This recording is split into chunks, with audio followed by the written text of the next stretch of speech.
Federal lawmakers do agree on one thing. They agree on the need for IRS modernization. The House Ways and Means Committee just agreed that more was needed for IRS modernization of systems and processes. But the way to pay for that effort and whether to use internal or external government contract to get the job done is still up for debate, said National Taxpayer Union's Pete Sepp during a meeting with lawmakers on February 11th in the House Ways and Means Oversight Subcommittee hearing.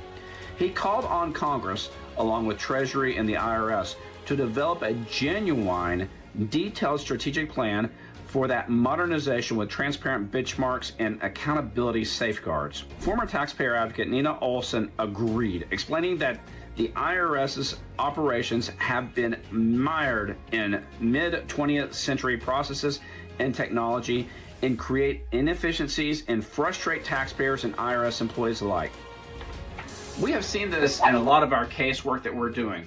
We have seen prime examples of this frustration in the casework that we handle on a day-to-day basis. We see this daily in the casework that we're handling when we're representing taxpayers before the IRS. Some of them are just needing a refund issued, a refund that's been agreed to by the IRS, and the IRS, for some reason or another, can't figure out how to cut that check to them. Others are needing prior year tax returns processed. That takes 6 months with the IRS.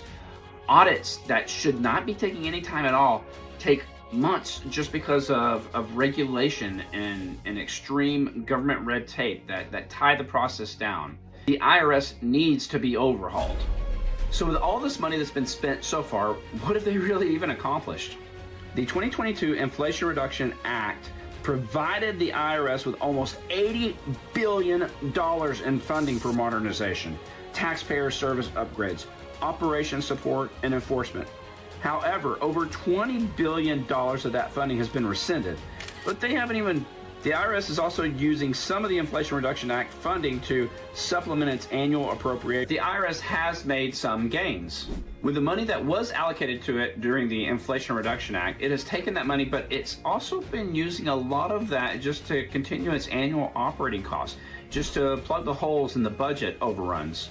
The IRS is set to run out of the Inflation Reduction Act funding at the end of this year.